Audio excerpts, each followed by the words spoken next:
Je veux le proclamer du sommet des montagnes. Ta grâce est sans limite, ta bonté sans égal, ta tendresse m'envahit, ta bonté me poursuit, ton amour m'émerveille. Et je chante car tu es bon, et je danse car tu es bon, et je crie de joie. Tu es bon pour moi. Et je chante car tu es bon, et je danse car tu es bon, et je crie de joie. Tu es bon pour moi. Rien dans tout l'univers à toi ne se compare. Les océans, la terre sont reflets de ta gloire. Dans mes plus sombres nuits, ta splendeur m'éblouit, ton amour m'émerveille. Et je chante car tu es bon, et je danse car tu es bon, et je crie de joie. Tu es bon pour moi. Et je chante car tu es bon, et je danse car tu es bon, et je crie de joie. Tu es bon pour moi. Un cri sur mes lèvres, ma vie te célèbre. Tu es bon, oui dis-le, tu es bon. Vent, soleil ou pluie, mon cœur te redit. Oui, tu es bon, tu es bon, tu es bon. Répète-le, un cri sur mes lèvres, un cri sur mes lèvres, ma vie te célèbre. Tu es bon, tu es bon. Vent, soleil ou pluie, mon cœur te redit. Tu es bon, tu es bon. Alors je peux chanter. Et je chante car tu es bon, et je danse car tu es bon, et je crie de joie. Tu es bon pour moi. Et je chante car tu es bon, et je danse car tu es bon, et je crie de joie. Tu es bon pour moi. Amen. Dieu est-il bon pour toi aujourd'hui? Parce qu'il est bon pour moi aujourd'hui, n'est-ce pas? Joël?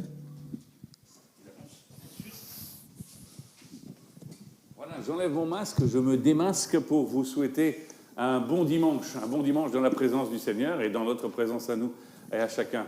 Cette semaine, nous avons toujours nos rendez-vous, celui du mardi en particulier, le temps de l'étude biblique. Cette semaine, nous serons dans ce temps du dernier repas, ou plutôt du premier repas, enfin, on va dire entre le dernier repas et le repas qui nous fait entrer dans le royaume de Dieu pour l'éternité. Ne loupez pas, mardi à 19h30 ou alors en replay, comme vous le voulez. Dimanche prochain, bien sûr, notre culte. Et entre les deux, nous avons mis en place cette réunion de prière le jeudi de 2h à 3h sur Zoom, ainsi que de 19h30 à 20h30. Alors, regardez sur notre site, sur nos sites, sur nos annonces, et on vous expliquera tout cela en détail. J'aimerais juste prendre un temps maintenant pour la prière. Il y a deux sujets que j'ai à cœur particulièrement ce matin, et j'aimerais pouvoir vous les confier. D'abord, nous voulons prier pour Stéphane, le fils de Christian Donny, un de nos anciens, qui est dans un temps très très difficile à l'hôpital. Nous voulons aussi penser particulièrement à Rosita, une sœur qui nous demande de prier pour elle, qui a un cancer. Prions ensemble. Seigneur, bien sûr, nous pouvons nous réjouir devant toi, mais en même temps, nos cœurs sont serrés de voir ce qui se passe chez ceux qui souffrent. Et nous te prions, Seigneur, particulièrement pour Stéphane, que tu puisses le sortir de cette situation, que tu puisses le toucher particulièrement de ta grâce dans son corps, dans son âme. Seigneur, nous prions aussi pour Rosita. Merci pour le soutien qu'elle a de son cher époux, que tu puisses aussi la guider les médecins afin que les bons soins soient appropriés pour elle. Seigneur, donne à toutes ces familles la paix du cœur dont nous avons tant besoin en ce moment. Nous prions ces choses dans le nom de Jésus-Christ afin que nous puissions tous être associés à ton nom ce matin et à te glorifier. Amen. Amen. Cette semaine, pendant que je préparais la présidence, ça tombait bien, c'était la semaine de Thanksgiving.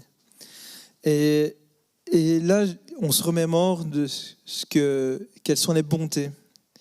Et là, je posais à mes enfants hier, je leur demandais comment Dieu était bon envers eux. Comment cette année, Dieu a pu être bon envers eux. Et ils m'ont dit, il m'a aidé à l'école, il m'a aidé à ceci, il m'a aidé à cela. Je leur ai dit, oui, mais la première chose, Dieu est bon parce qu'il m'aime. Et je pense que c'est important de se rappeler à chaque fois. Dieu est bon parce qu'il m'aime. Dieu est bon parce qu'il a offert son Fils pour moi. Et j'étais en train de préparer, je regardais plusieurs textes, etc. Et puis, je voudrais juste vous lire un texte que j'ai partagé à Joël cette semaine. Je voudrais vous le lire dans Josué. Josué 6, 2 à 5, il dit « L'Éternel dit à Josué, « Regarde, je te livre entre tes mains Jéricho et son roi, ainsi que ses vaillants soldats. Fais le tour de la ville. Vous tous les hommes de guerre, faites une fois le tour de la ville. Tu agiras ainsi pendant 6 jours. 7 prêtres porteront 7 trompettes retentissantes devant l'arche. Le 7e jour, vous ferez 7 fois le tour de la ville. Et les prêtres sonneront de la trompette. Quand ils sonneront de la corne retentissante, quand vous entendrez le son de la trompette, tout le peuple poussera de grands cris. Alors la muraille de la ville s'écroulera et le peuple montera à l'attaque, chacun devant soi. » Et puis je suis passé au verset 16, 17, parce qu'on n'est pas pour faire une étude. Le 7e jour, ils se levèrent de bon matin. Dès lors, ils firent de la même manière 7 fois le tour de la ville. Ce fut le seul jour où ils firent 7 fois le tour de la ville. La 7e fois, comme les prêtres sonnaient de la trompette, Josué dit au peuple, « Poussez des cris, car l'Éternel vous livre la ville. » Et après, on passe au verset 20. Il dit, « Le peuple poussa des cris et les prêtres sonnèrent de la trompette. Lorsque le peuple entendit le son de la trompette, il poussa de grands cris et les murailles s'écroula. Le peuple monta de la ville, chacun devant soi, et s'emparèrent de la ville. » Et je vais simplement vous rappeler que Dieu est bon. Et par la foi, Dieu peut faire des choses extraordinaires. Et là, Josué a écouté l'Éternel. Et l'Éternel lui a dit, va, fais-le. Et Josué a répété, la muraille s'écroulera.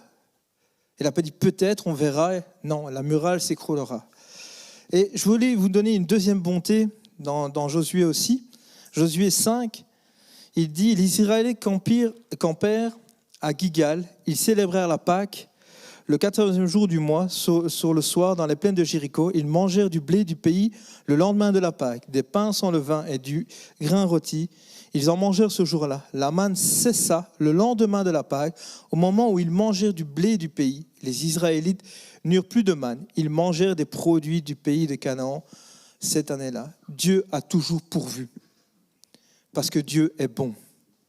Dieu est bon. Servir Dieu est un privilège extraordinaire. Ici, c'est ce que je discutais avec Joël cette semaine. Servir Dieu est un don extraordinaire. J'aime servir Dieu. Et ce privilège ne signifie pas que nous allons forcément éviter toutes les tempêtes, que nous allons éviter tous les problèmes. C'est ce que je discutais hier avec le groupe. Ce n'est pas parce qu'on vient ici et qu'on sert qu'il n'y a pas de soucis. En réalité, c'est le contraire. Le véritable privilège de servir Dieu est de savoir sa bonté en toute saison, surtout lorsque nous faisons face aux tempêtes. Ce qui vous rend si spécial, c'est que Dieu entend vos cris. Dieu voit vos cœurs brisés. Dieu compatit à vos faiblesses, à vos souffrances. Pousse un cri et la muraille tombera. Aujourd'hui, entendez Jésus vous dire, je te regarde attentivement, je vois ta peine, ta souffrance, je prends en main ta cause. Dieu nous aime. Et on va commencer ce moment de louange avec ce chant qui dit, quelle grâce incomparable que nous avons.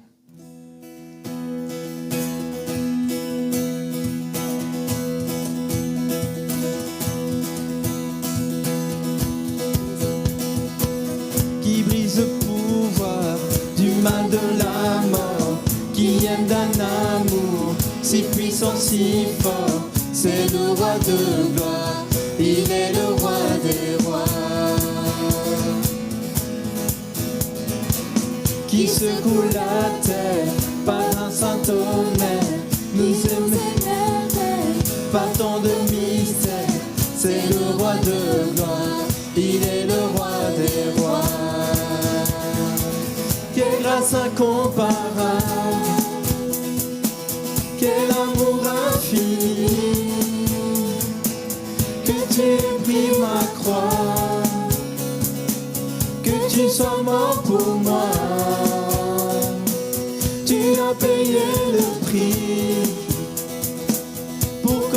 je sois libre. Oh, oh, oh, Jésus, je te chante pour ce que tu as fait. Qui ramène la paix dans la confusion, change les orphelins en fils et en filles. C'est le roi de gloire, il est le roi des rois. Qui règne sur les peuples dans la vérité, brille comme le soleil de tout son éclat. C'est le roi de gloire, il est le roi des rois. Quelle grâce incomparable, quelle grâce incomparable, quel amour infini, que tu aies pris ma croix, que tu sois mort pour moi, tu as payé le prix, pour qu'enfin je sois libre. Oh, oh, Jésus, je te chante pour ce que tu as fait.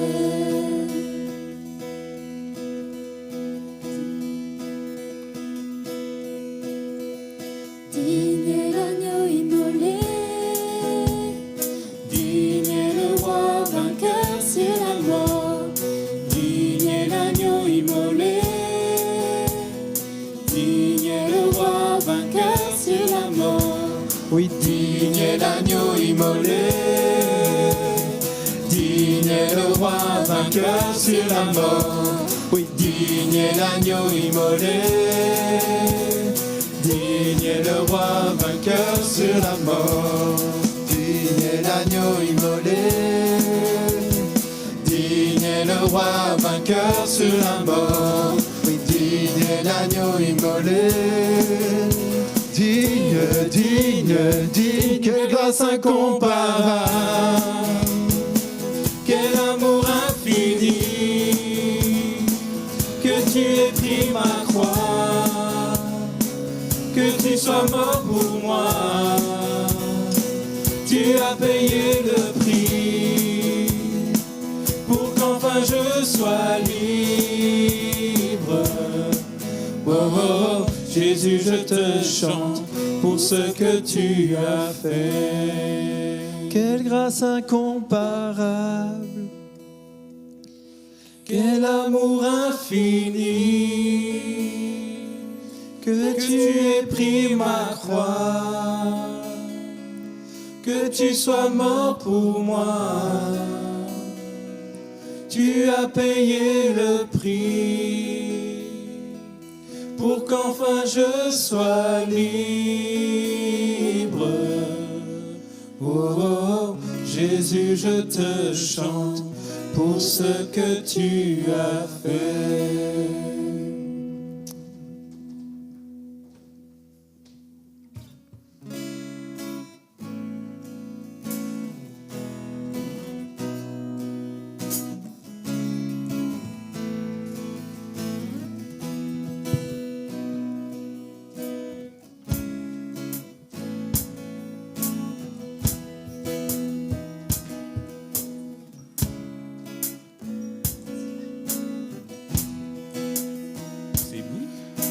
Je viens vers toi dans le secret, dans ta présence, je veux rester.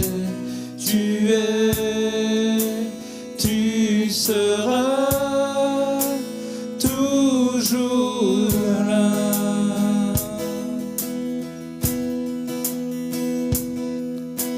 Tout contre toi, près de ton cœur, je peux entendre ta voix, Seigneur.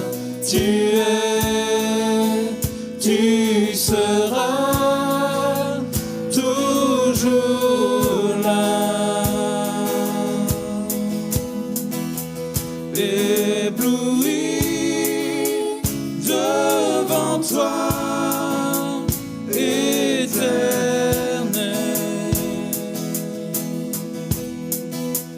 ébahi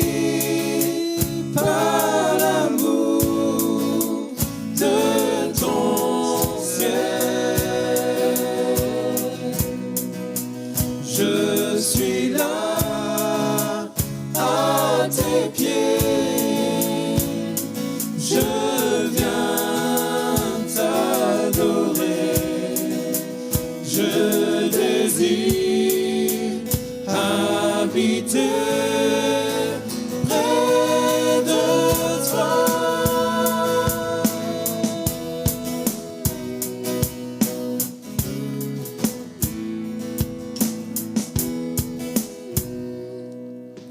Je vois ton bras, je sens ta main. Tu me protèges, tu me soutiens. Tu seras toujours là.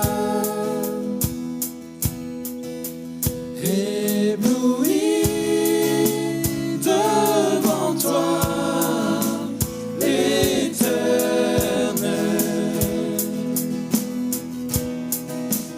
Ébahi par l'amour de ton ciel.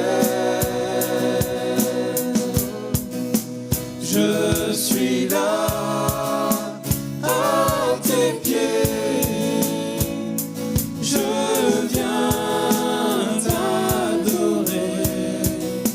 Je désire habiter près de toi.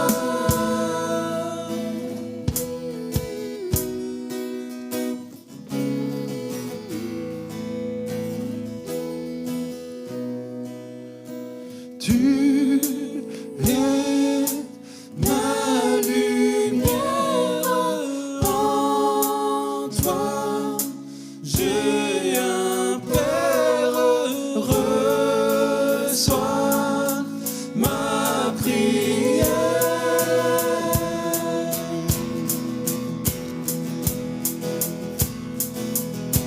Tu es ma lumière, en toi j'ai un Père,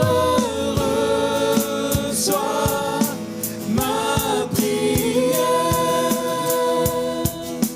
Oui, tu es ma lumière. Tu es ma lumière, en toi j'ai un Père, reçois ma prière. Ébloui devant toi, Éternel.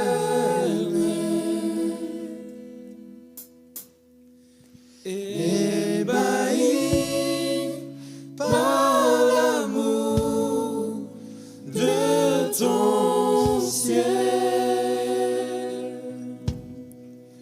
Je suis là à tes pieds. Je viens t'adorer. Je désire habiter près de toi. Oui, Père, pendant que la guitare continue, je veux te remercier parce que c'est vrai que tu es une lumière, tu es un Père. Et nous pouvons voir tout au long des histoires de la Bible que tu as été présent. Tu as été présent pour chacun. Pensons à Daniel, pensons à Josué, on pense à Gédéon, pensons à tous ces gens Moïse, tu as été présent. Tu n'as jamais abandonné. Et nous savons qu'à cet instant, tu ne nous abandonneras jamais. Et nous pouvons le confirmer, tu es un Père. Là où tu es devant ta TV, devant ton smartphone, que tu puisses prendre un moment pour passer ce temps à faire cette reconnaissance, comme Thanksgiving le dit. Tu puisses prendre un temps là 2-3 minutes, que tu puisses remercier ton Dieu. Remercie ton Dieu pour ce qu'il fait. Même si ce n'est pas facile. Dieu est bon. Ce n'est pas facile de pouvoir l'entendre. Je le sais. Mais Dieu est un Père. Et il est là, il t'écoute. Il est présent.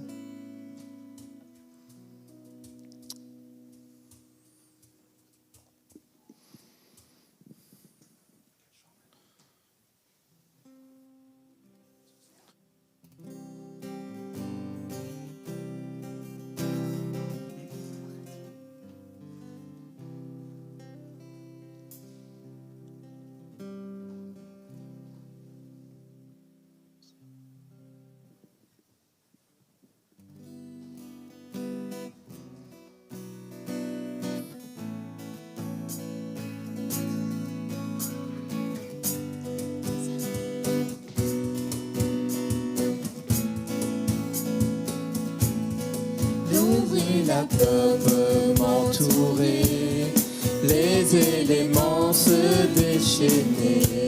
Le Dieu de victoire se bat pour moi, pour me délivrer.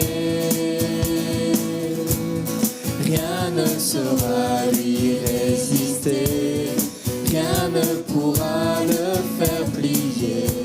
Le Dieu de victoire a pris la croix et l'a terrassé.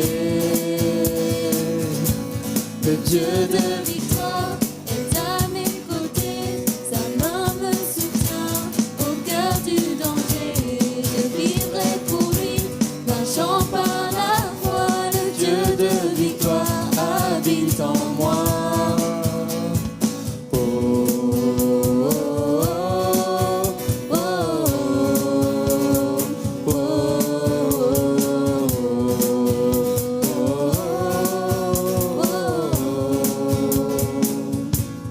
Les océans peuvent s'agiter, leurs vagues sur ma vie se briser. Le Dieu de victoire élève sa voix pour tout apaiser.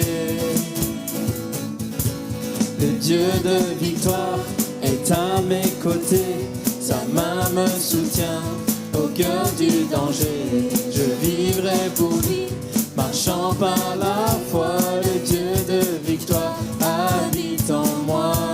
Le Dieu de victoire Proclame-le ce matin. à mes côtés, sa main me soutient au cœur du danger. Je vivrai pour lui, marchant par la foi. Le Dieu de victoire habite en moi.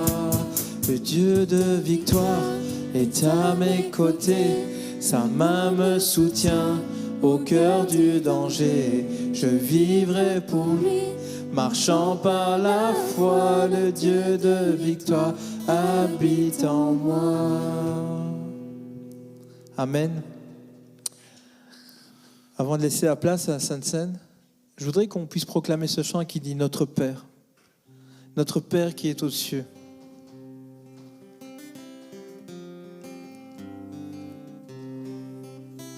Notre Père dans le ciel, que ton nom soit sanctifié, que ton royaume vienne, nous voulons faire ta volonté.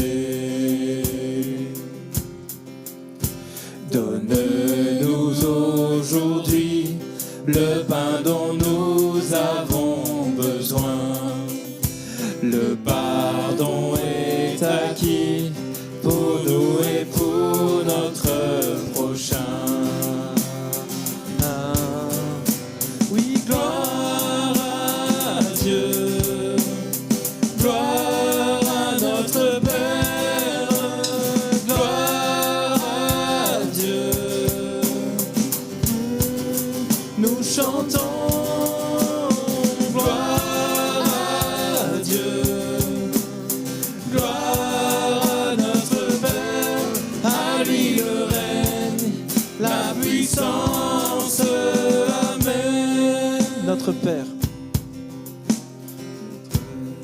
dans le ciel, que ton nom soit sanctifié, que ton vienne, nous voulons faire ta volonté. Donne-nous aujourd'hui le pain dont nous avons besoin. Le pardon est acquis pour nous et pour notre prochain. Oui, gloire à Dieu, gloire à notre Père, gloire à Dieu. Nous chantons gloire à Dieu, gloire à notre Père, à lui le règne, la puissance. Amen. Nous ne chancellerons face à nos tentations. Tu nous délivres du mal. À toi nos louanges, à toi nos honneurs et nos cœurs. Nous ne chancellerons. Nous ne chancellerons face à nos tentations. Tu nous délivres du mal. À toi nos louanges, à toi nos honneurs et nos cœurs. Gloire à Dieu, gloire à notre Père, gloire à Dieu. Oh, nous chantons gloire à Dieu, gloire à notre Père, à lui le règne, la puissance. Amen. Reste avec moi. J'aimerais introduire ce temps de la scène par la communion. Être en communion, on va garder notre distance, mais c'est d'abord que vous puissiez connaître aussi les gens qui sont avec nous ce matin. Est-ce que tu peux me présenter cette équipe qui est devant et derrière? Bien sûr. On a Jonathan. Jonathan nous accompagne depuis quelques mois et quelques années à la louange. Et il est issu d'une autre communauté de Chapelle. On a Sylvain, qui est issu d'une autre communauté, qui est de Liège. On a Julie.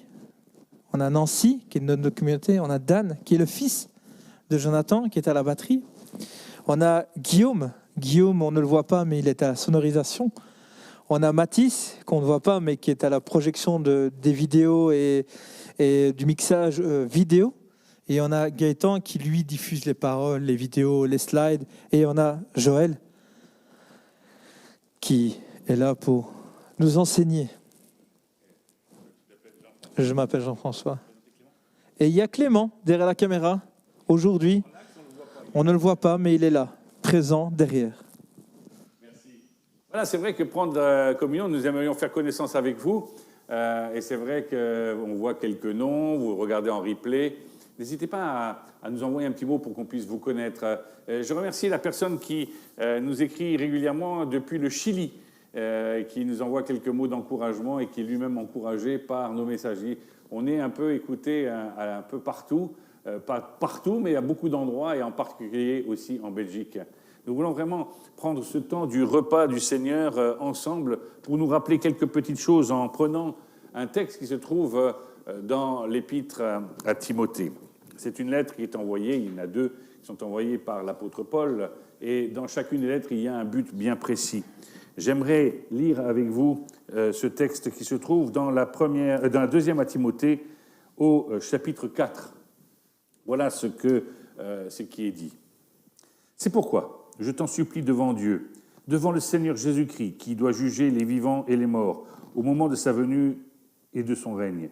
Prêche la parole, insiste en toute occasion, qu'elle soit favorable ou non, réfute, reprend et encourage. Fais tout cela avec une pleine patience et un entier souci d'instruire. En effet, un temps viendra où les hommes ne supporteront pas la saine doctrine, Au contraire, ayant la démangeaison d'entendre des choses agréables, ils se donneront une foule d'enseignants conformes à leurs propres désirs.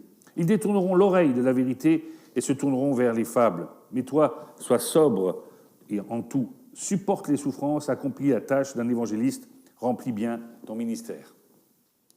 Et dans les versets qui ont juste précédé, quelques versets que j'aime beaucoup. 1 Timothée 3,16, on connaît sous Jean 3,16, mais là, 2 Timothée 3,16, c'est intéressant. Toute écriture est inspirée de Dieu et utile pour enseigner, pour convaincre, pour corriger, pour instruire dans la justice, afin que l'homme de Dieu soit formé et équipé pour toute œuvre bonne. J'aimerais, avant de prendre le repas, nous rappeler que la parole de Dieu nous a annoncé la venue de Jésus-Christ. C'est une chose certaine. Alors, ce n'est pas écrit Jésus-Christ, mais il nous a annoncé que le Messie doit venir. Et des événements bien particuliers, qu'il doit naître d'une vierge, il naîtra aussi dans une région, dans une ville particulière, qui à l'époque est insignifiante. J'aimerais qu'on puisse penser à Bethléem, penser à toutes ces villes qui sont citées dans l'Écriture, penser à ces lieux particuliers où Jésus est passé. C'était annoncé. Puis il est venu, il a eu ce ministère de quelques années pour nous introduire dans le royaume des cieux, pour nous introduire dans la présence de Dieu. C'est ce que nous voulons fêter avec ce repas. Quelques millénaires plus tôt, il y avait eu cet épisode particulier où les Juifs sont sortis d'Égypte. Ils ont fêté avec la Pâque la sortie d'Égypte, la libération de l'oppresseur. Nous fêtons ce matin la libération des fausses doctrines, la libération du mensonge, la libération de notre propre péché, de cette séparation que nous entretenons naturellement avec Dieu. Nous aimons être notre propre chef, nous aimons désobéir à Dieu, nous aimons être plutôt flattés plutôt que d'être confrontés à la vérité. Et c'est l'Écriture qui nous confronte à la vérité. Dans l'Épître aux Romains, mais aussi dans les autres épîtres, nous voyons écrit qu'il n'y a pas un seul juste, pas même un seul. Et c'est pourquoi nous prenons avec humilité ce repas. Jésus dit, prenez-en tous ceux qui ont reconnu que Jésus est le Fils de Dieu, qu'il est mort à la croix, qu'il est ressuscité, qu'il siège aujourd'hui à la droite de Dieu, qu'il revient aussi, qu'il jugera les vivants et les morts. Puis ensuite, il nous fera entrer pour les uns dans l'éternité glorieuse et pour les autres, malheureusement, par leur propre choix, par leur désobéissance, entreront dans l'éternité en enfer. Toutes ces choses sont contenues dans le repas du Seigneur. Faites toutes ces choses jusqu'à ce que je revienne. Elles sont dites juste quelques heures avant que Jésus meure à la croix, quelques jours avant qu'il ne ressuscite. Je vous invite, chacun d'entre vous, à réfléchir à cette position que vous avez par rapport à Dieu. Vous en êtes où? Vous êtes avant la croix, vous êtes au pied de la croix, vous êtes après la croix. Vous êtes aujourd'hui, comme nous le dit Éphésiens chapitre 2, vous régnez avec le Christ. Non, ce n'est pas un règne temporel, nous ne cherchons pas de gloire humaine, nous voulons juste servir le Dieu 3 fois saint. Nous voulons avoir comme modèle Jésus-Christ. C'est tout cela est contenu dans le repas du Seigneur. Je vous propose de nous recueillir. Si vous avez du pain, si vous avez une boisson, peu importe la nature de la boisson, du moment que celle-ci va pouvoir représenter pour vous dans quelques instants le sang de Christ versé pour vous. Ainsi, cette communion que nous ne pourrons pas prendre, nous aimerions partager le pain, nous aimerions partager la coupe. Pour l'instant, ce n'est pas possible physiquement, mais nous pourrons le vivre pleinement chaque jour que Dieu fait. Je vous y invite et prions.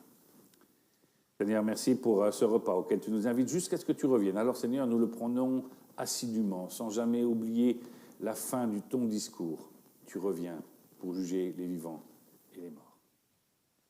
Seigneur, nous voulons être trouvés justifiés par toi, non pas justifiés par nos propres œuvres, car ce n'est pas par ce que nous faisons que nous sommes sauvés, ce n'est pas parce que nous agitons pour toi, que nous faisons beaucoup de choses que nous sommes près de toi.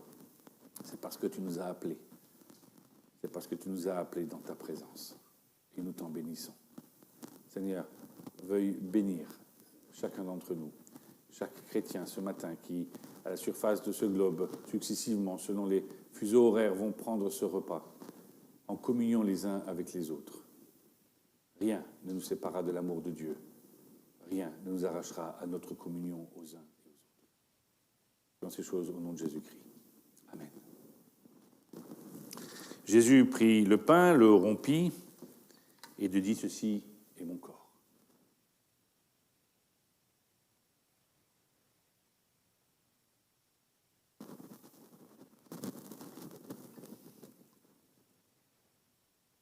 pris la coupe. Ceci est mon sang.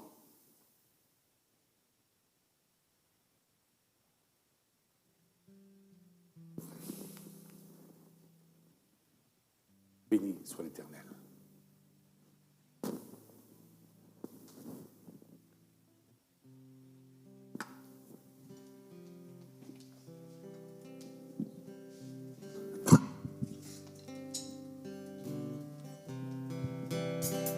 Quand je songe à l'infâme croix où Jésus fut meurtri pour moi, je vois ses mains, ses pieds percés, mon sauveur au bois attaché.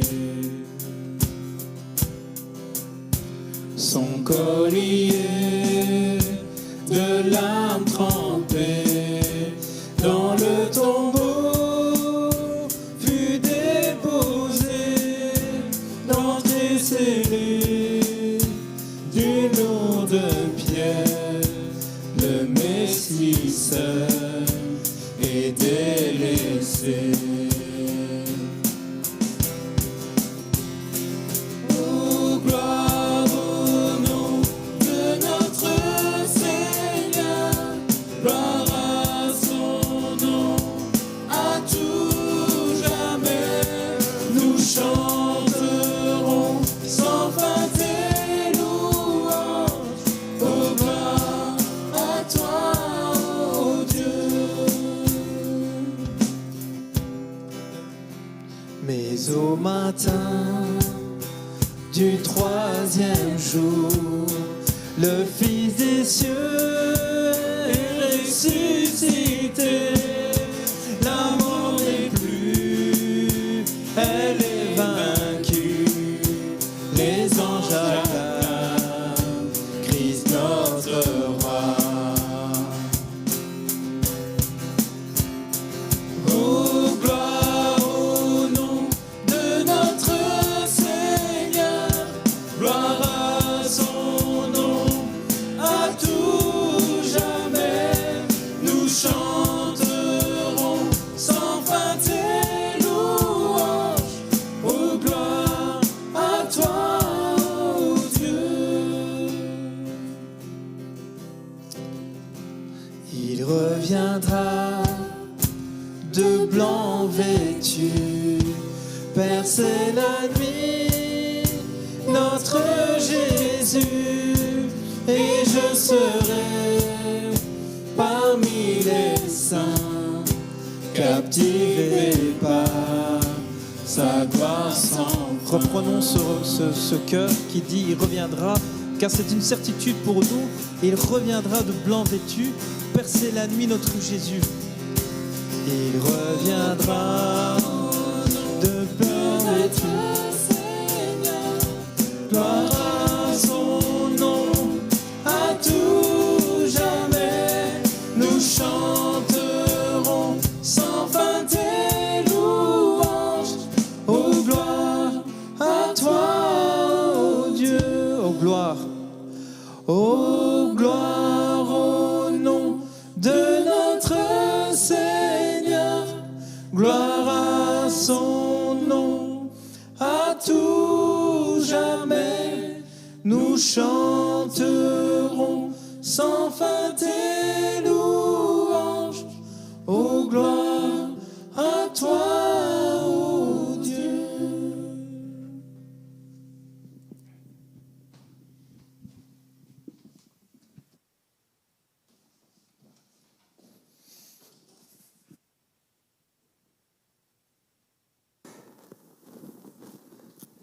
Nous voulons prendre un temps avec la parole de Dieu. Et c'est vrai que, je viens de le dire, toute parole est bonne à corriger, à redresser, à encourager. Toute parole de Dieu, bien sûr. Et dans cette ligne-là, nous voulons justement en parler ce matin, les uns avec les autres. Le titre de notre prédication ce matin, c'est « Mensonge ou vérité ». Mensonge ou vérité. Une différence, une conséquence.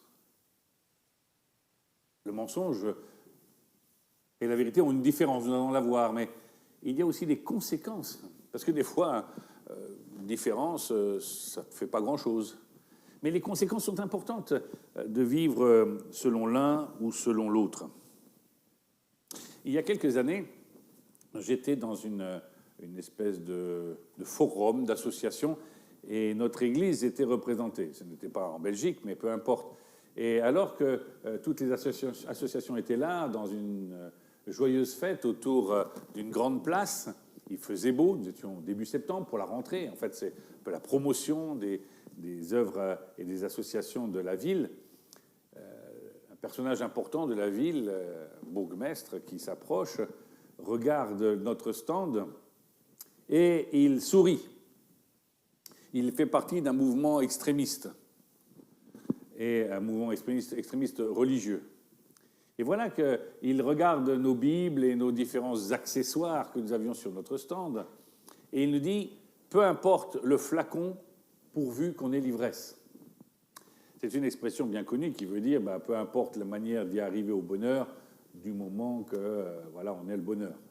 Et moi, je lui ai répondu tout directement, Monsieur le bourgmestre,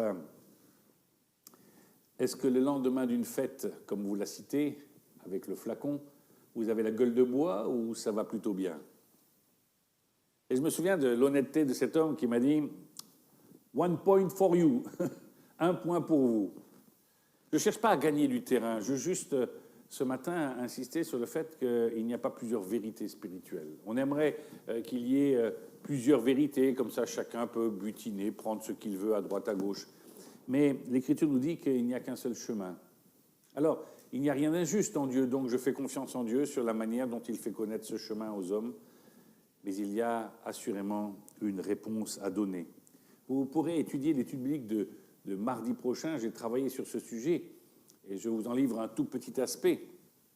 C'est le fait que Dieu ne nous demande pas de l'accepter, il nous demande d'accepter que lui nous accepte. Vous voyez la différence? C'est-à-dire que c'est lui qui m'appelle. Ce n'est pas moi qui peux le trouver par mes propres forces. La vérité, c'est que Dieu se révèle de façon à ce que moi, je ne m'invente pas un Dieu. Je ne me crée pas un cadre qui soit sur mesure. Dieu m'appelle et je dois répondre. Est-ce que je vais accepter ou pas d'être accepté de Dieu? Mais ça, c'est pour mardi prochain.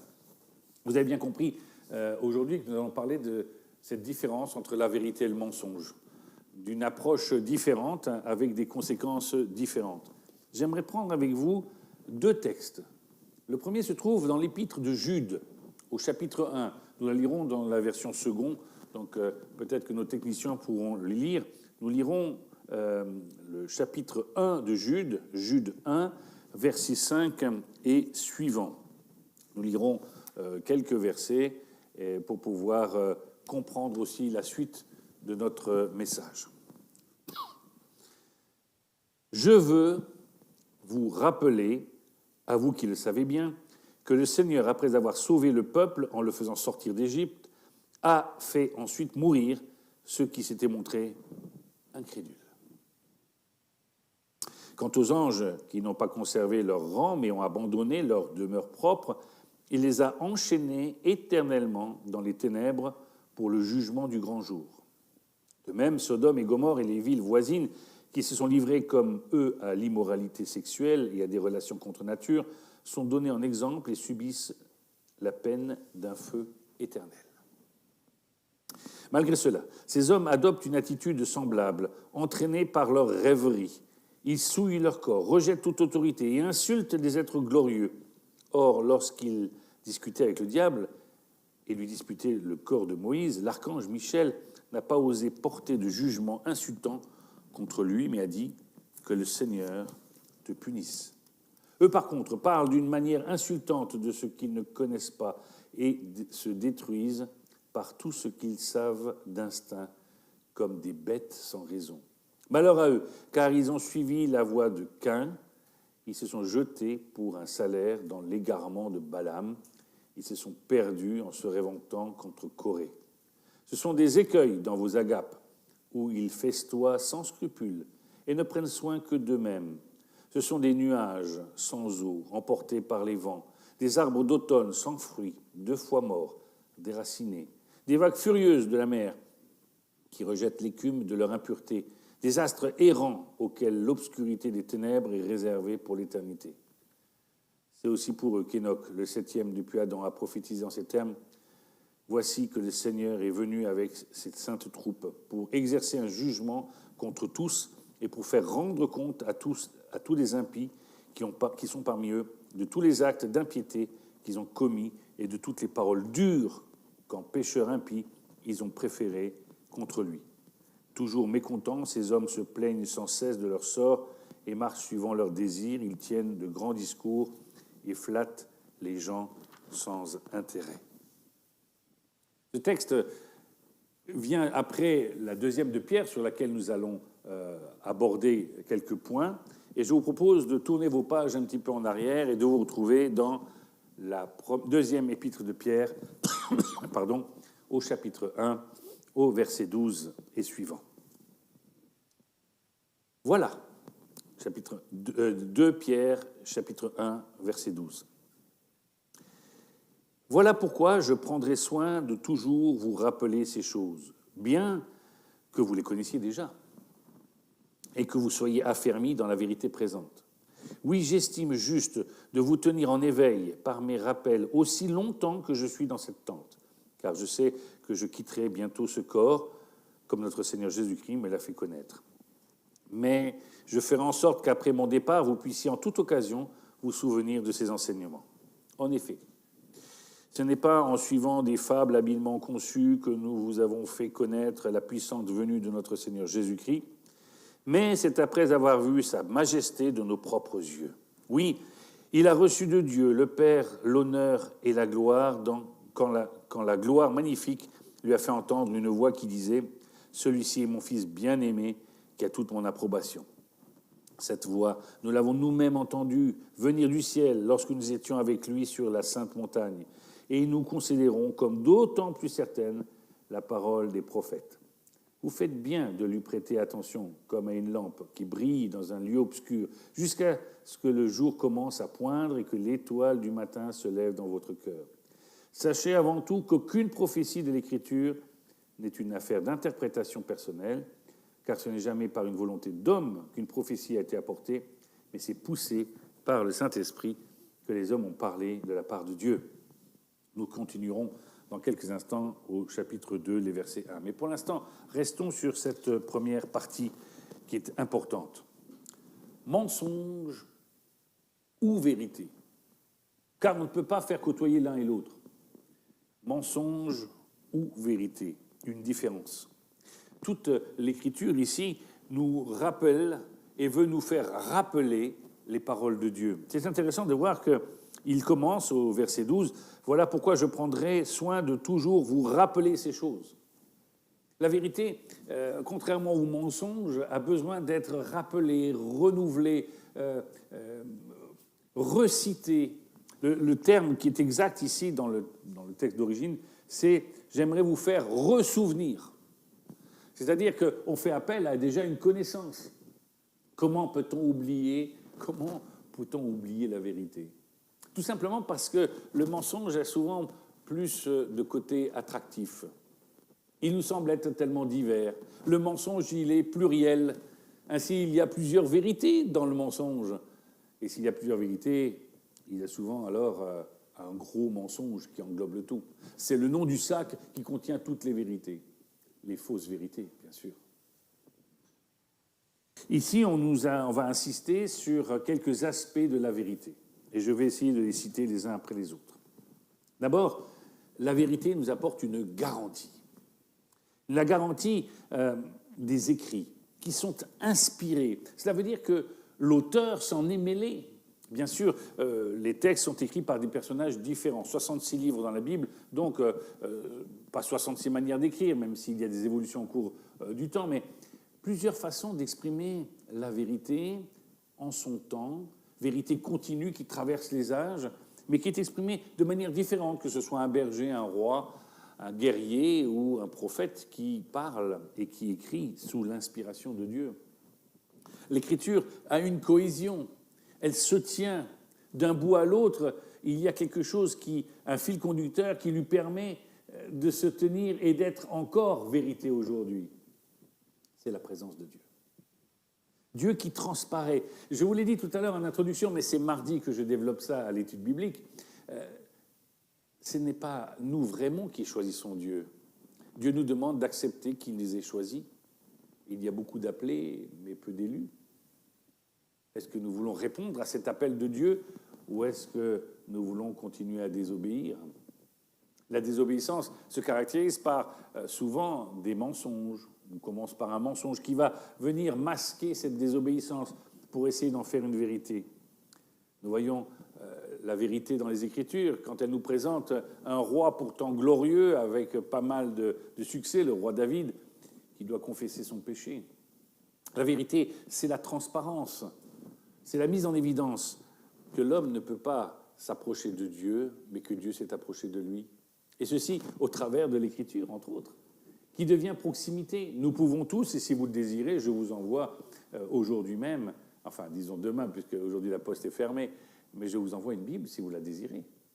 La Bible, c'est le plus grand des trésors, car il détient une vérité qui se décline et qui, au travers des siècles, a animé ceux qui nous ont précédés.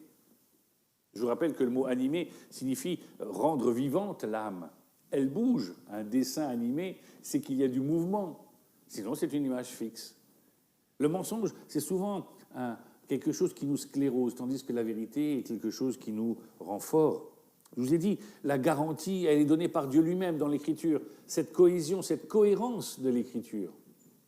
On annonce le plan de Dieu, et le plan de Dieu se réalise en son temps. Et ceci sur plusieurs milliers d'années. La critique est facile de dire « ça a été écrit par des hommes ». Si seulement vous vous mettiez à lire ce texte, à l'étudier, et aussi simplement, parce que nous croyons que nous avons un Dieu vivant, à prier que ce Dieu puisse vous expliquer cette parole. Que ce soit lui-même, l'auteur, qui vienne jusqu'à vous.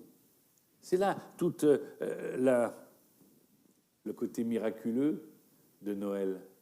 Dieu lui-même qui vient parmi nous. Dieu qui vient nous expliquer sa parole, comment il veut réaliser ses plans. Mais c'est aussi le miracle de la Pentecôte, où le Saint-Esprit descend sur tous les hommes et vient nous donner la possibilité d'écouter avant d'obéir. Les paroles qui font écho sont des paroles de vérité qui transforment. Ainsi, l'Écriture nous interpelle peut-être sur notre péché, souligne ce qui est mauvais en nous. Il n'y a pas un seul qui soit sans péché sur cette terre. Tous sont pécheurs, sauf le Christ, qui lui vient nous dire qu'il est la vérité, le chemin et la vie. Ce Christ qui dans le prologue de Jean, dans les premiers chapitres de l'évangile de Jean, on nous rappelle qu'il est la parole vivante, il est le Logos incarné. Lui qui est présent dès la Genèse, lorsque Dieu parle, lorsque Dieu s'exprime, lorsqu'il dit, et la chose se fait. Dieu lui-même veut venir dans ta vie, dans ma vie, dans nos vies à nous ici, pour les transformer. Le mensonge, c'est de croire que nous pouvons transformer les autres ou nous transformer nous-mêmes. Je répète souvent cette parole de Jean-Baptiste. Lorsqu'il a confirmation que Jésus est bien le Messie, son cousin, son petit cousin, qu'est-ce qu'il lui dit ? Il dit qu'il faut qu'il croisse et que lui diminue. Je ne peux pas, moi, par mes propres forces, construire la vérité. Je dois me laisser investir par cette vérité. C'est tout ce qui nous est dit dans ce texte. Et c'est le témoignage que rend Pierre, qui, lui, a été présent à la transfiguration. C'est pourquoi il dit qu'il veut se souvenir et se ressouvenir et se re-ressouvenir. La vérité, on ne s'en lasse pas, puisqu'elle est permanente. Tandis que le mensonge doit prendre plusieurs formes pour pouvoir passer à travers le temps. Oui, les paroles qui font écho de vérité en moi sont là pour me transformer. La parole de Dieu me transforme.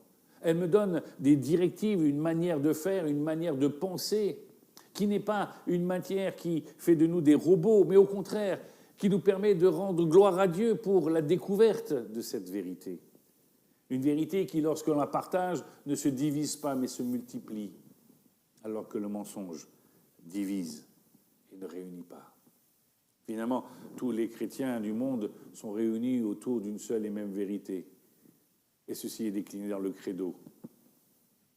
J'aimerais que vous puissiez peut-être vous rappeler ce credo de temps en temps, que nous puissions le lire et nous rappeler que Jésus est bien le Fils de Dieu, qu'il est bien le Messie, qu'il est Dieu, qu'il est celui qui a été envoyé par son Père, pour que nous puissions, nous, recevoir un absolu, c'est-à-dire la justification.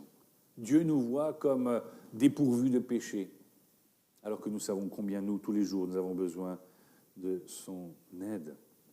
L'Écriture est confirmée par les prophètes aussi, nous dit le texte. Et il nous dit que ces prophètes, ceux qui ont dit, ceux qui ont annoncé les choses à l'avance, ont vu les choses se réaliser pour certains dans leur temps, et d'autres se sont réalisées plus tard. La confirmation du passé par des garanties à venir. L'Écriture nous annonce non seulement les choses qui sont passées, qui se sont déjà réalisées, mais nous annonce encore d'autres prophéties. C'est pourquoi nous trouvons comme des symétries entre l'Ancien Testament et le Nouveau Testament.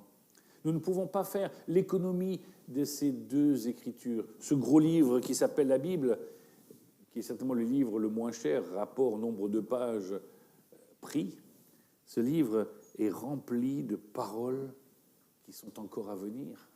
Moi, j'ai besoin de savoir, j'ai besoin d'avoir de certitudes pour demain, et non pas des approximations. C'est pourquoi l'Écriture nous affirme les caractères de Dieu, sa justice, sa sainteté, comme nous le dit le texte encore. Et c'est pour ça que lorsque Pierre assiste à la transfiguration, il entend ce témoignage.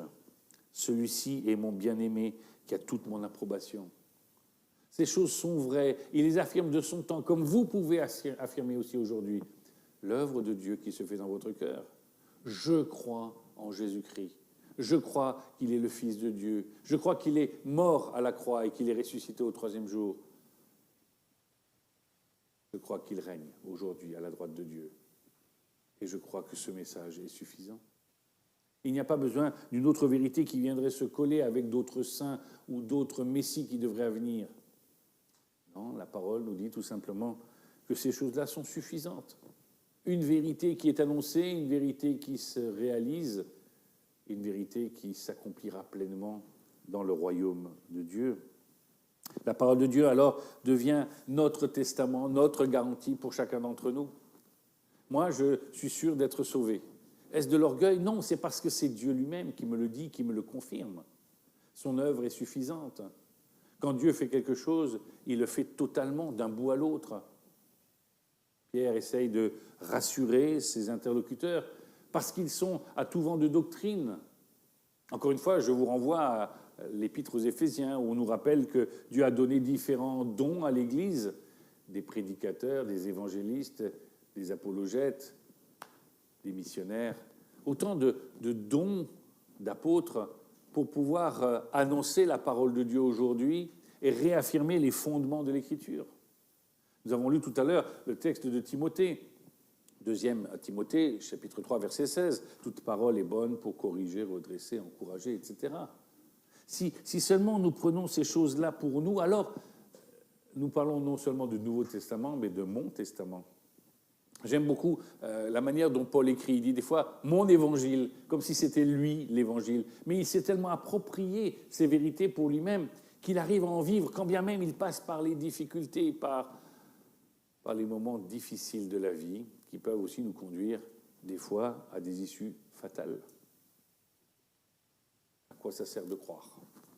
Eh bien, croire, ça sert à confier, à se confier dans la vérité, dans l'assurance des choses qui viennent. Ça ne veut pas dire que je désire mourir demain, ça ne veut pas dire que je désire, ou plutôt j'ai de la haine pour le monde dans lequel je vis. Simplement, je sais que ce qui est à venir, parce que cela nous est promis, est bien supérieur à ce que je vis aujourd'hui. Mon testament, c'est celui que je veux faire comme celui de Pierre. Je souhaite que mes enfants, mes petits-enfants, que ma famille puissent entendre l'évangile de vérité, la vérité, qu'ils puissent connaître le Christ qui les conduira sur le chemin qui mène au même repas qui commencera le royaume des cieux. Oui, c'est une garantie pour pouvoir faire de ma vie un service qui plaise à Dieu. Encore une fois, ce texte nous décline de temps en temps, au fur et à mesure de l'Écriture, la manière dont les faux prophètes, et on va en parler dans un instant, les faux prophètes peuvent agir. C'est-à-dire comment le mensonge peut venir. Nous savons que la Bible n'est pas une fable comme les fables de La Fontaine, une espèce d'image, une parabole où il faut éliminer beaucoup de choses pour en retirer un peu d'essentiel. Non, ce n'est pas une fable que l'Écriture, ce n'est pas une fable que la Bible, que la parole, ce n'est pas une fable que l'histoire de Jésus. Ce sont des faits historiques, ce sont des faits ancrés dans notre réalité à chacun. Et aujourd'hui, Dieu veut s'ancrer dans votre réalité à chacun. Nous avons en tout cas une vérité qui nous motive, et nous la disons chaque fois que nous passons sur le thème du repas du Seigneur, la scène. Faites toutes ces choses jusqu'à ce que je revienne. Il y a dans la vérité de Jésus-Christ un tenant et un aboutissant. Je sais pourquoi j'existe et je sais où je vais. Il y a quelques années, une jeune fille m'a posé la question, je dis, mais ça ne va pas être un peu long l'éternité? Qu'est-ce qu'on va faire? Je dis, mais l'éternité, lorsque nous sommes dans la vérité, dans la dynamique de la vérité, alors on ne regarde pas sa montre, c'est comme un bon film, on n'a pas envie que ça s'arrête.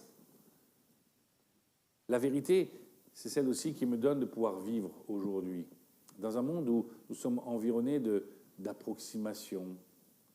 J'aime aussi ce terme de demi-vérité. Une demi-vérité, c'est aussi un demi-mensonge.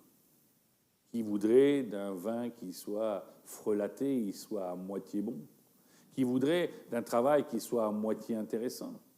Qui voudrait de toutes ces choses, alors que Dieu nous donne un plein qui s'appelle la vérité en Jésus-Christ. Oui, la connaissance des Écritures, l'apprentissage des Écritures sont autant utiles pour mon propre cœur. Certains savent que j'aime faire beaucoup de choses, j'aime faire du sport, bon, peut-être pas autant que ce que je devrais en faire, mais j'aime bouger, j'aime rencontrer les gens, j'aime écouter de la musique, et pas que de la musique chrétienne. Mais par contre, mon véritable plaisir, que j'ai découvert quand j'étais plus jeune, et malgré le plaisir que j'ai, et je remercie le Seigneur de me permettre de vivre dans le monde dans lequel je suis, mon véritable plaisir se trouve dans la vérité, dans la proclamation de l'Évangile. Lorsque je parle de Jésus, alors les choses sont différentes. Je sais pourquoi j'existe, pourquoi je suis fait. Eh bien, j'aimerais vous laisser dans cette première partie sur ce constat-là. Oui, l'Écriture, comme dans Jude, on nous rappelle qu'il y a des faux prophètes, l'Écriture est là pour déjouer le mensonge. Passons à cette deuxième partie que nous lisons dans le chapitre 2 de la deuxième épître de Pierre. Lisons ensemble quelques versets qui vont nous parler du mensonge. Cependant, il y a eu parmi le peuple des prétendus prophètes. De même, il y aura parmi vous des prétendus enseignants. Ils introduiront sournoisement des doctrines qui conduisent à la perdition, allant jusqu'à renier le maître qui les a rachetés, et ils attireront ainsi sur eux une ruine soudaine. Beaucoup les suivront dans leur immoralité, et la voie de la vérité sera calomniée à cause d'eux. Dans leur soif de posséder, ils vous exploiteront avec des paroles trompeuses, mais leur condamnation les menace depuis longtemps, et leur ruine ne tardera pas. En effet, Dieu n'a pas épargné les anges qui ont péché, mais il les a précipités et enchaînés dans l'abîme, là où règnent les ténèbres, pour qu'ils y soient gardés en vue du jugement. Il n'a pas épargné non plus l'ancien monde, bien qu'il ait sauvé 8 personnes, dont Noé, ce prédicateur de la justice, lorsqu'il a fait venir le déluge sur un monde impie. Par ailleurs, il a condamné à la destruction et réduit en cendres les villes de Sodome et de Gomorrhe pour les donner en exemple à ceux qui, par la suite, vivraient dans l'impiété. Et il a délivré Lot, le juste, qui était profondément attristé de la conduite immorale de ces hommes débauchés, ce juste qui habitait au milieu d'eux, tourmentait en effet jour après jour son âme, juste à cause de ce qu'il voyait et entendait de leurs agissements criminels. Ainsi donc, le Seigneur s'est délivré de l'épreuve les hommes pieux et gardé les injustes pour le jour du jugement où ils seront punis. C'est le cas notamment de ceux qui, dans un désir d'impureté, courent après les plaisirs de la chair et méprisent toute autorité. Présomptueux et arrogants, ils ne craignaient pas d'insulter les êtres glorieux, alors que les anges, pourtant supérieurs en force et en puissance, ne portent pas du jugement insultant contre eux devant le Seigneur. Mais eux, pareils à des animaux dépourvus de raison, qui sont destinés à être capturés et abattus, ils calomnient ce qu'ils ignorent. Ils mourront aussi comme des bêtes et recevront alors le salaire de leur injustice. Eux qui trouvent leur plaisir à se livrer à la débauche en plein jour, hommes pervers et souillés, ils se délectent de leur tromperie quand ils prennent part à vos festins. Les yeux pleins d'adultère et jamais rassasiés de péché, ils prennent au piège les personnes mal affermies. Ils ont le cœur entraîné par l'exercice à la soif de posséder, et ce sont des enfants de malédiction. Ils ont quitté le droit chemin et se sont égarés en suivant la voie de Balaam, le fils de Béor, qui a aimé recevoir un salaire pour son injustice. Il a cependant été repris pour sa violation des règles. Une ânesse muette a fait entendre une voix humaine et s'est opposé à la folie du prophète. Ces gens-là sont des sources sans eau, des nuages poussés par la tempête. L'obscurité des ténèbres leur est réservée pour l'éternité. Avec de grands discours pleins de vide, ils prennent au piège des plaisirs de la chair, de leur débauche, ceux qui ont en réalité échappé aux hommes vivant dans l'égarement. Ils leur promettent la liberté alors qu'ils sont eux-mêmes esclaves de la corruption, puisque chacun est esclave de ce qu'il a dominé. En effet, si après avoir échappé aux souillures du monde par la connaissance de notre Seigneur et Sauveur Jésus-Christ, ils se laissent reprendre et dominer par elle, leur dernière condition est pire que la première. Il aurait mieux valu pour eux ne pas connaître la voie de la justice plutôt que de la connaître et de se détourner ensuite du saint commandement qui leur avait été donné. Il leur est arrivé ce que disent avec raison les proverbes. Le chien est retourné à ce qu'il avait vomi et la truie, à peine lavée, s'est vautrée dans le bourbier. Il y a quelques années, un de mes amis qui était inspecteur ecclésiastique, c'est-à-dire qui faisait le tour des églises dans le sud de la France, avait entendu parler d'un prédicateur de sa propre union d'église et qui dérivait. Mais un homme avec une grande facilité d'élocution et une belle manière de parler. Le voilà qu'il vient faire son inspection le samedi soir. Et alors qu'ils sont à table, ils mangent là dans la cure, voilà que cet homme se met à se moquer de l'inspecteur ecclésiastique. Ce pasteur, sûr de lui, avec un certain pouvoir attractif, parce qu'il permettait, il arrondissait les angles dans ses prédications, voilà qu'il dit à cet inspecteur ecclésiastique, « Allez, vous qui étudiez tellement la parole, vous vous rappelez ce que j'ai dit, la parole, la vérité, qui vient mettre en évidence ce qui est mensonge et qui surtout vient nous inciter à pratiquer, à vivre dans la vérité. Vous, avec tout ce que vous faites là, vous étudiez trop les Bibles, trop les Écritures.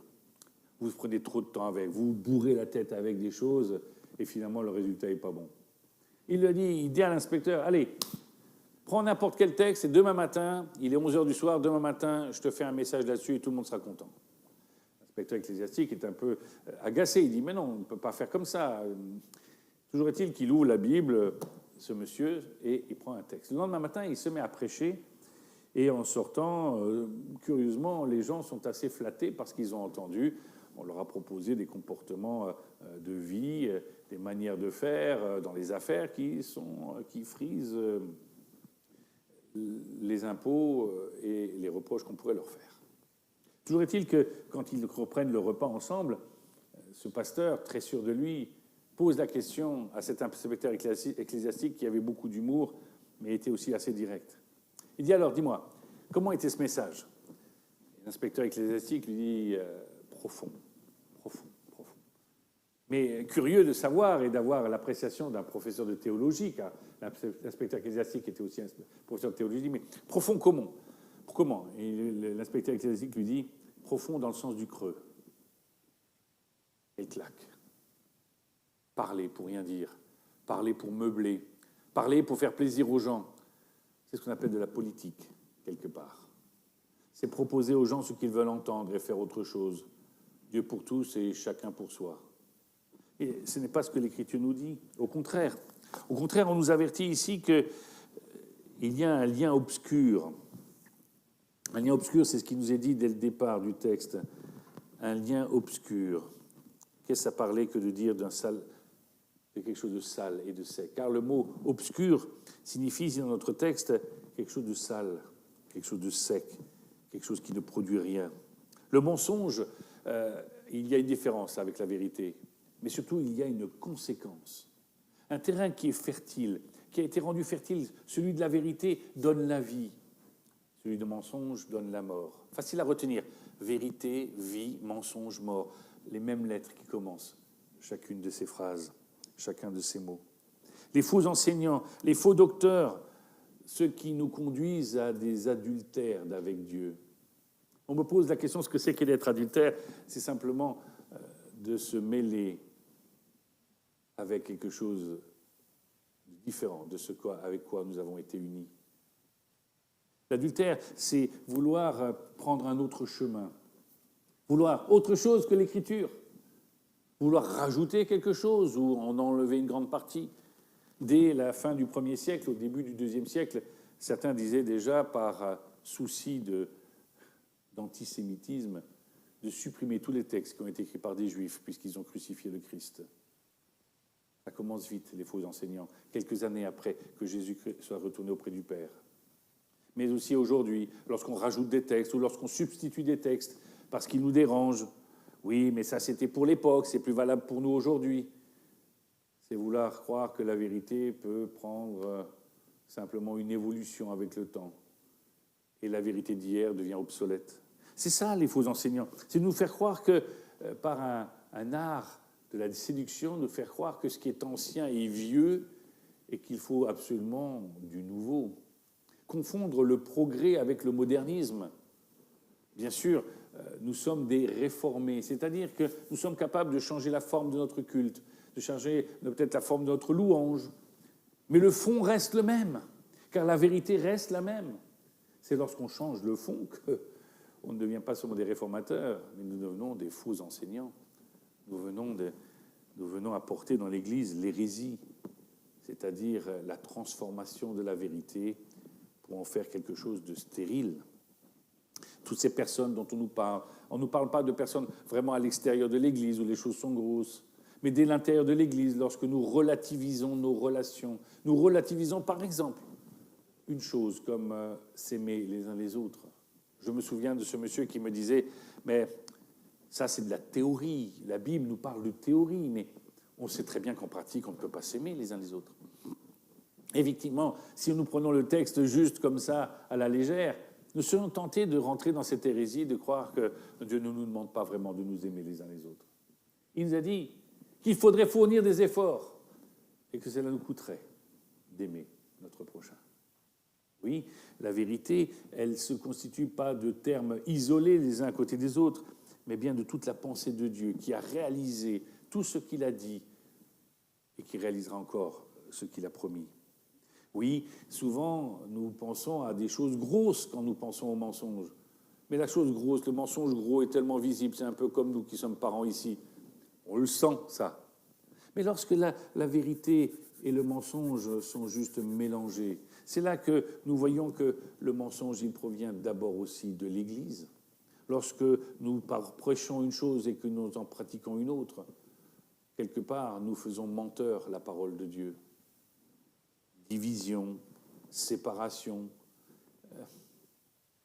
même malédiction prononcée les uns sur les autres.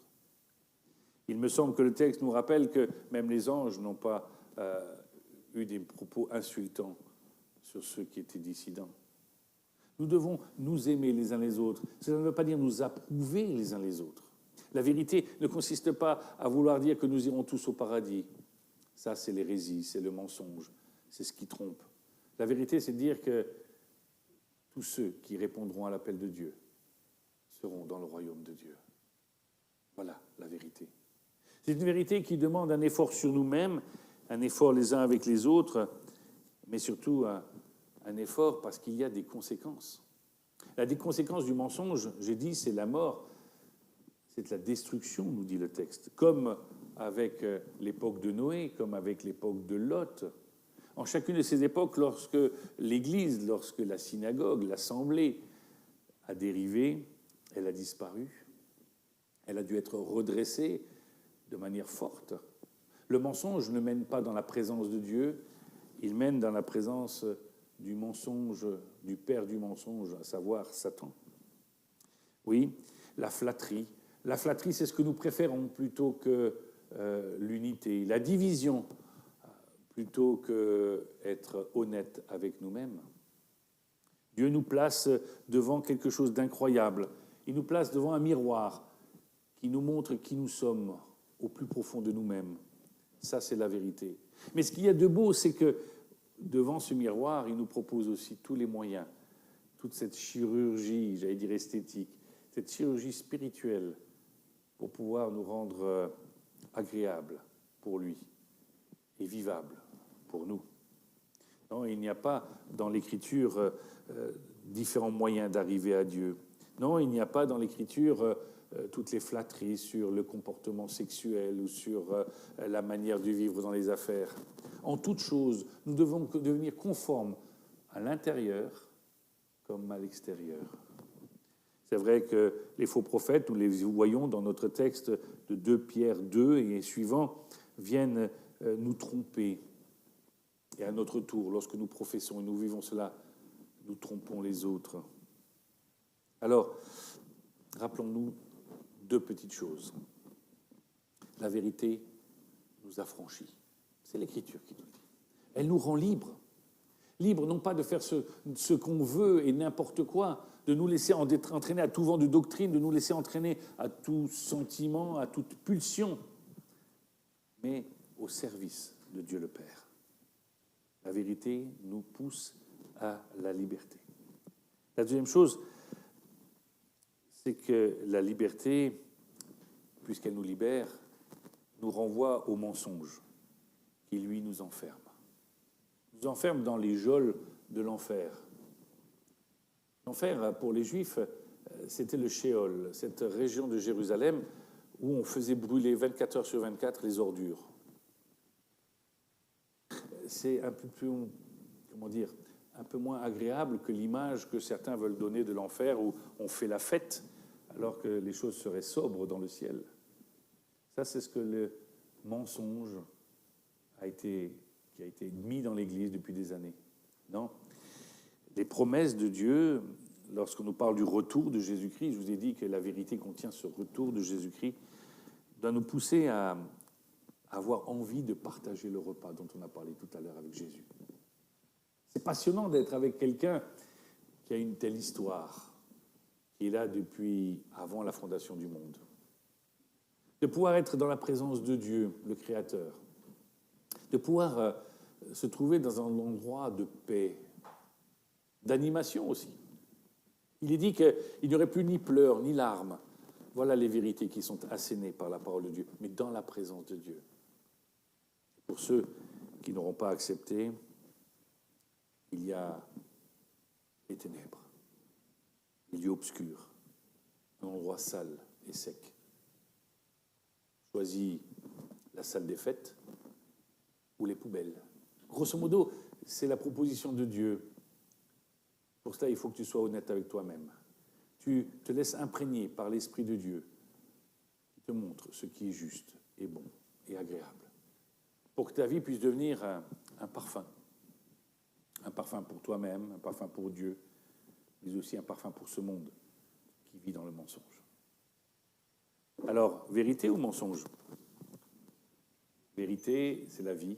Mensonge, c'est la mort. Voilà, les choses sont devant toi. Choisis la vie. C'est ce que Dieu encore nous propose. Même à nous qui sommes chrétiens. Car le texte termine en disant « Fais attention de ne pas retourner en arrière. Fais attention de ne pas oublier la parole de Dieu. De ne pas oublier les promesses de Dieu. Mais aussi ce qu'il a dit pour toi. Il veut faire de toi un membre de sa famille. Alors soyons dignes de cela. Au nom de Jésus-Christ. Amen. Je vais prier. Seigneur, merci pour ta parole. Merci par ta parole qui est vérité, qui ne mâche pas ses mots, qui ne donne pas plusieurs alternatives, des choix multiples, comme on dit, mais au contraire, nous donne de pouvoir marcher sur un chemin étroit, mais un chemin sûr, un chemin qui nous mène à Dieu le Père. Seigneur, nous te remercions pour cela. Et permets-nous, Seigneur, à chacun d'entre nous de reprendre le goût de ta parole pour nous éloigner des mensonges. Au nom de Jésus-Christ. Amen.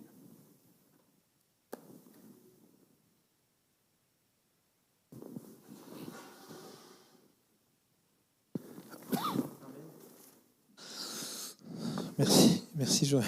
C'est consistant. Hein.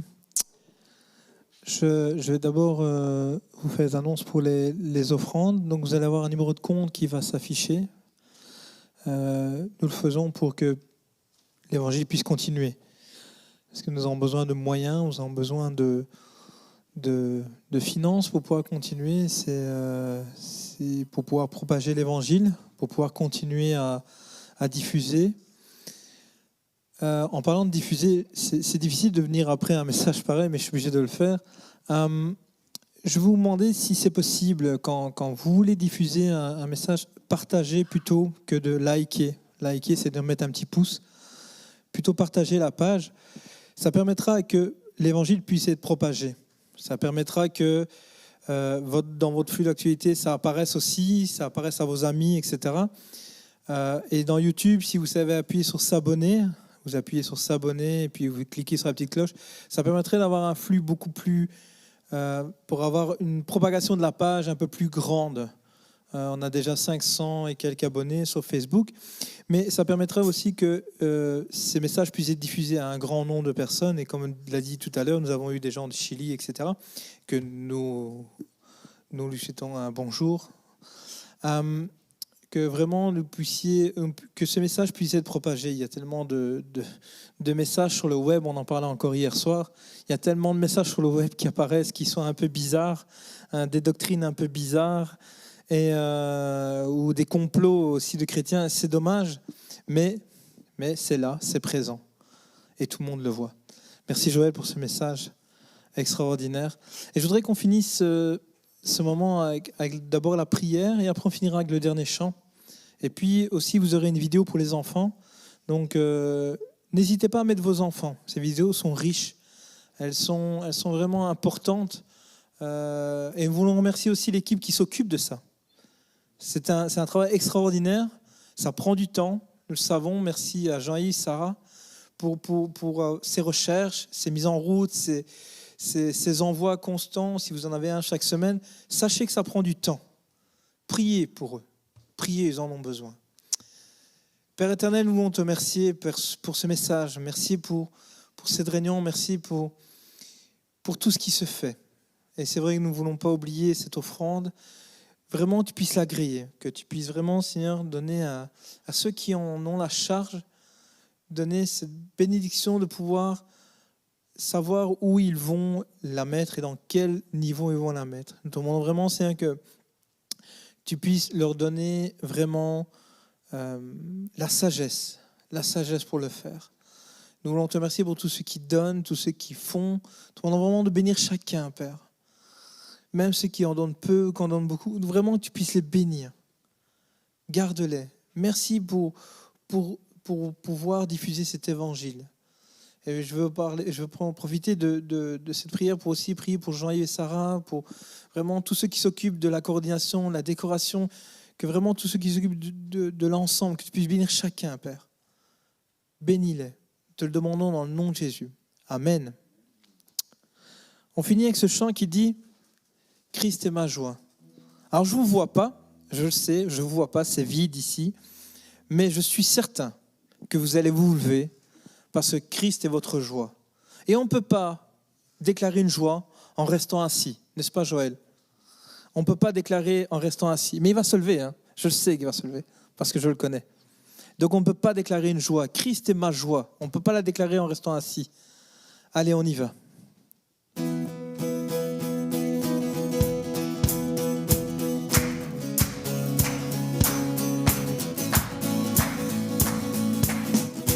Tu es la lumière qui brille dans le noir. Oh, oh, oh, oh. Tu es mon soutien, tu me redonnes espoir. Oh, oh, oh, oh. Non, je n'aurai pas honte.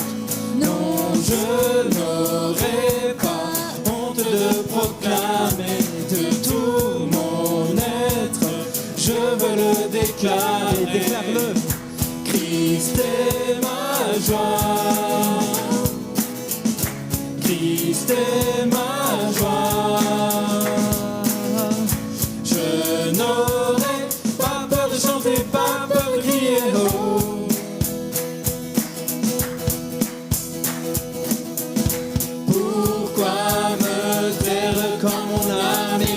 aller. Oh, oh, oh. En toi j'espère, tu ne failliras jamais. Oh, oh, oh. Non, je n'ai pas honte de proclamer. Non, je n'aurai pas honte de proclamer. Je veux le déclarer. De tout mon être, je veux le déclarer. Oui, Christ est ma joie. Christ est ma joie. Christ est ma joie. Je n'aurai pas peur de chanter, pas peur de crier. Oh, Christ est ma joie. Christ est ma joie. Je n'aurai pas peur de chanter, pas peur de crier, pas peur de chanter, pas peur de crier. Oh. Soyez bénis. Bon dimanche.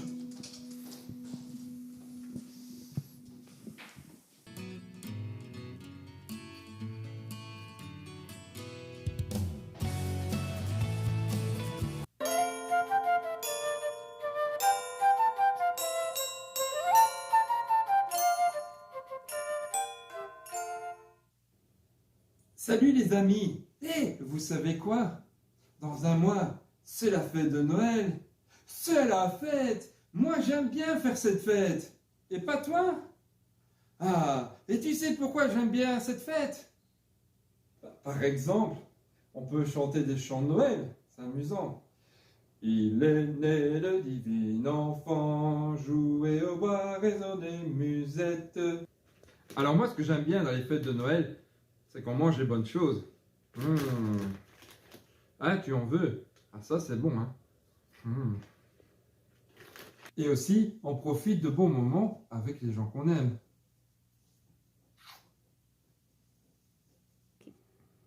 Mais tu sais, ce que j'aime bien aussi à Noël, et ce qui est important pour chacun de nous, c'est de pouvoir se rappeler l'histoire de Noël. La venue de Jésus sur la terre, la venue de Jésus dans nos vies. Ce qu'il a fait, ce qu'il a réalisé. C'est ça notre joie à Noël. Mais quel dommage. C'est triste quand même. Cette fête, elle ne dure qu'une nuit, un jour. C'est trop court. Non? T'es pas d'accord avec moi? Hein? Ça peut être plus long? T'es sûr? Ah mais oui! C'est vrai que cette fête de Noël, on peut déjà la préparer à l'avance. Eh bien oui, c'est ce qu'on appelle la période de l'Avent. L'Avent, en fait, elle nous parle de l'arrivée de Jésus. C'est ce temps de préparation qu'on va faire. Ah ben ça, c'est une bonne nouvelle alors. On va pouvoir se réjouir plus longtemps. Mais alors maintenant, pour savoir de quoi je parle, eh bien, je t'invite à découvrir la suite de la vidéo et on va découvrir ensemble ce que veut dire la période de l'Avent. L'Avent signifie en latin adventus, qui veut dire l'arrivée. Cette période de l'Avent existe déjà depuis le Moyen Âge et elle va avoir plusieurs formes au cours de l'histoire. Alors je t'ai parlé de l'arrivée. Mais l'arrivée de quoi? Eh bien oui, l'arrivée de Jésus qui vient sur terre. Il naît dans une étable à Bethléem et il va changer la vie de tous les hommes. Si tu ne connais pas Jésus, eh bien tu peux le découvrir dans certaines de nos vidéos où tu pourras découvrir son histoire dans 1 ou 2 semaines. Aujourd'hui, certaines familles chrétiennes fêtent l'Avent et utilisent diverses choses pour célébrer cette fête. Ça peut être le sapin pour certains, la couronne de l'Avent, les bougies, le calendrier de l'Avent et peut-être encore d'autres choses. Mais en tout cas, si nous préparons cette période de l'Avent, c'est pour préparer cette fête de Noël, qui est une fête de joie, puisque c'est la venue de Jésus sur la terre et dans nos vies. Alors, sache que cette période de l'Avent, eh bien, c'est une période où on prépare la fête de Noël. Eh bien oui, la fête de Noël, c'est préparer la venue de Jésus, aussi bien dans nos maisons que dans nos vies. Alors, si tu as l'occasion de le faire en famille, fais-le. Mais comment on pourrait le faire? Alors peut-être certains d'entre vous vont décorer un sapin. Ou alors vont créer un calendrier de l'Avent, ou vont en recevoir un. Ou bien encore chanter des chants de Noël. Ou peut-être allumer les bougies, qu'on appelle les bougies de l'Avent. Eh bien, ce sont toutes des choses qu'on peut faire. Et tu en as peut-être encore d'autres idées à faire pour préparer cette fête de Noël. Mais en tout cas, sache-le qu'il faut le faire avec amour, dans la joie et dans la paix. Alors, que peux-tu retenir de cette période de l'Avent? Eh bien, comme je l'ai dit, la période de l'Avent, c'est la venue de Jésus sur terre. Et connaître Jésus, c'est une chose magnifique. Jésus donne un sens à ta vie, à ma vie, à la vie de chacun. Oui, quand tu apprends à connaître Jésus, et tu peux le découvrir dans la Bible, quand tu vois ce qu'il a fait, pourquoi il est venu sur la terre, voir l'amour qu'il montre envers chacun de nous, eh bien ça donne vraiment ce sens à ta vie. Et c'est pour ça que pour nous, Noël, c'est une fête de joie. Et cette préparation qu'on appelle l'Avent, eh bien pour nous aussi, c'est une préparation qu'on le fait dans la joie. Alors, que ce soit pendant la période de l'Avent, ou que ce soit la fête de Noël, c'est l'occasion à chacun de nous, à toi, à ta famille, de pouvoir montrer de l'amour les uns envers les autres, de faire preuve de charité, ou bien encore de faire les choses avec joie, d'avoir cette espérance que Jésus nous donne une nouvelle vie. Même, ça sera peut-être aussi pour toi l'occasion de partager un verset biblique, d'écrire un mot d'encouragement pour quelqu'un. En tout cas, toute cette période, qu'elle puisse nous enrichir et nous donner cette joie dans notre vie. Alors, est-ce que tu es prêt? Préparons ensemble maintenant cette fête de l'Avent. Je t'invite à découvrir ce que symbolise le calendrier de l'Avent. Et oui, et même dans cette vidéo, tu vas pouvoir découvrir comment on peut fabriquer un calendrier de l'Avent, même si on peut avoir plusieurs idées. Le calendrier de l'Avent apparaît depuis 1908 en Allemagne. Il a été créé pour faire patienter les enfants et aussi les adultes pendant les 24 premiers jours de décembre, donc du 1 au 24 avant l'arrivée de Jésus. Dans ce calendrier qui a été créé, au début, c'était un simple carton avec des images. Et puis, ça a évolué. On a commencé à insérer des chocolats. Même qu'aujourd'hui, on en fait une fête commerciale où on met des jouets. Mais on n'est pas obligé que de rester avec des jouets ou du chocolat. On peut aussi ajouter dans notre propre calendrier de l'Avent des mots d'encouragement ou bien des versets bibliques.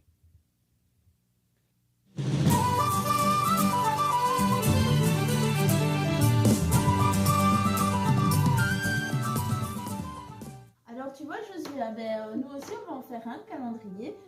Un calendrier de l'Avent, sur internet il y a plein d'idées. Alors ici je t'en ai apporté quelques-unes. Donc la première c'est qu'on peut prendre des pinces à linge, on peut prendre un joli fil et au milieu de la pince à linge il y a un petit trou et on passe en fait le fil dans la pince à linge, voilà, et on enfile comme ça et il en faut 24. Alors tu vois, après on peut avoir comme ça une jolie guirlande de pince à linge.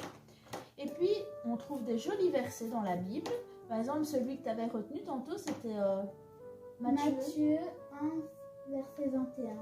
Ah, et ça nous dit quoi? Ça nous dit: elle va mettre au monde un fils, et toi tu l'appelleras Jésus. En effet, c'est lui qui sauvera son peuple de ses péchés. Ah bah voilà, on peut par exemple le noter sur un petit carton comme ça. Ensuite, tu le mets dans une jolie enveloppe. Hop, tu peux le mettre dedans.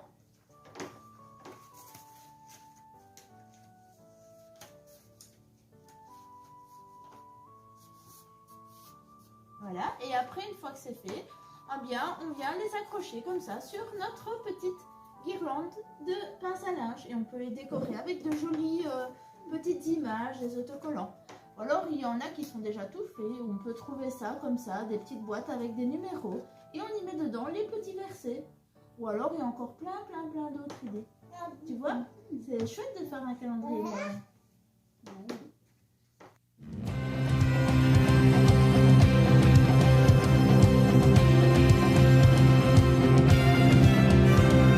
Joie pour le monde, le Christ est né, la terre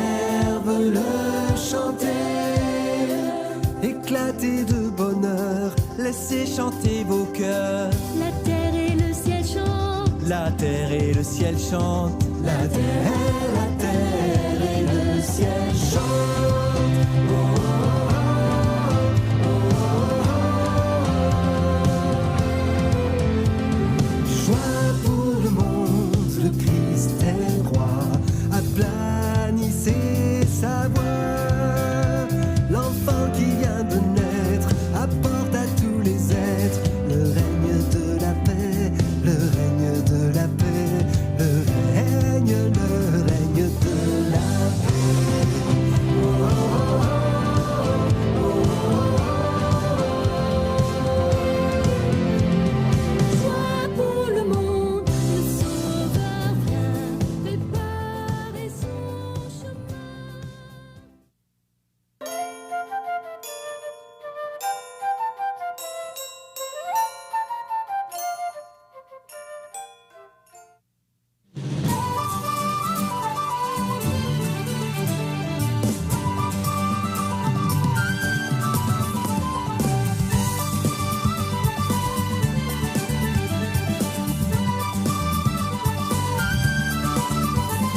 que résonnent les fanfares, les tambours et les violons, que la fête se prépare en musique et en chanson.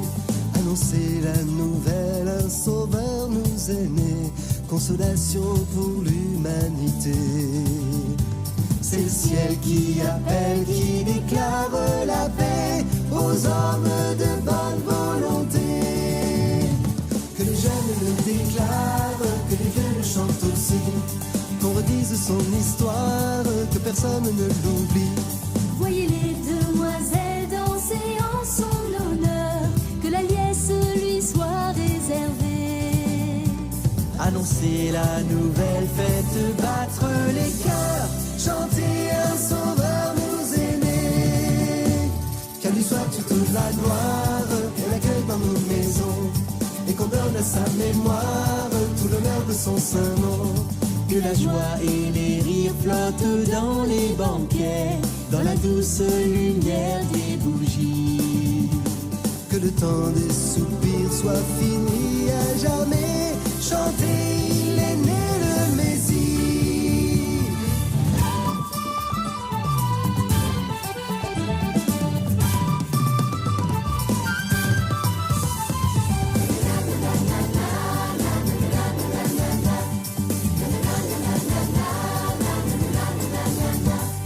Annoncer son retour, il revient notre roi, et ses promesses s'accompliront.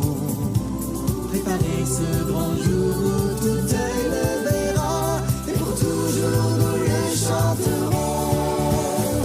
Que résonnent les fanfares, les tambours et les violons, que la fête se prépare en musique et en chanson.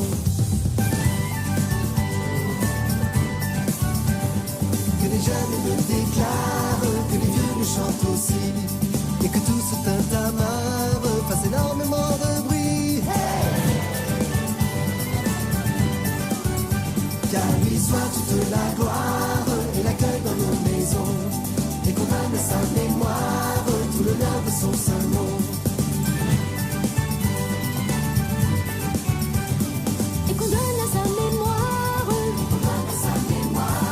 tout l'honneur de son saint nom. Et qu'on donne à sa mémoire tout l'honneur de son